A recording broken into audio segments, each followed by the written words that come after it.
Sorry sir, ఇలా రావడం తప్పే, కానీ మాకు తప్పలేదు. ఒక అర్జెంటు పని మీద వచ్చాం సార్, 10 నిమిషాల్లో అయిపోతుంది. నా షెడ్యూల్ మొత్తం మీటింగ్స్ ఉన్నాయి. మీరు ఇలా వచ్చే పనుందని 10 నిమిషాలు కావాలంటే కుదరదు. నా పిఏ దగ్గరికి వెళ్ళి నా షెడ్యూల్ అడిగి అపాయింట్మెంట్ ఫిక్స్ చేసుకొని అప్పుడు నా దగ్గరికి రండి. పదరా. ఒక నిమిషం సార్, మాకు కావాల్సిన క్రిమినల్ ఇక్కడ ఒకరున్నారు. మేం తనని తీసుకెళ్ళడానికే వచ్చాం.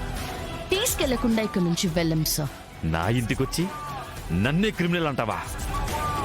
ఎంత ధైర్యం చేయడి నీకు? తప్పు సార్, ఆ? తప్పుగా అర్థం చేసుకున్నారు అంటున్నాను. జేడీ క్రిమినల్ ఉన్నారు అని చెప్పింది, కానీ మీరు క్రిమినల్ అని చెప్పలేదు కదా. అయినా మీకు కూడా అలా అనిపించిందంటే మీరేమైనా నేరం చేశారా సార్? తెలివిగా మాట్లాడుతున్నాను అనుకుంటున్నావా జేడి? ముందే ఎందుకు తెలుసుకోలేకపోయానని బాధపడుతున్నాను సార్. హీరోయిన్ చావు వెనుకున్న నిజాలు తెలుసుకోవడానికి ఉత్సాహంగా ఉన్నాను సార్. అయినా మీకోసం మీ ఇంటికి రావడానికి ఇంకా టైం ఉంది సార్. ప్రస్తుతం హీరోయిన్ ఇంట్లో పనిచేసిన మంగని చంపినందుకు అభిని అరెస్ట్ చేయడానికి వచ్చాను సార్. నేనా? నేను ఎవరిని చెప్పలేదు, నాకేం తెలీదు. నేను ఎవరిని షూట్ చేయలేదు కదా.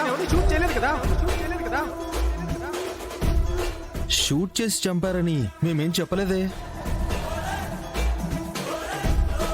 మంగని చంపినందుకు అభిని అరెస్ట్ చేస్తున్నాం సార్. బావా,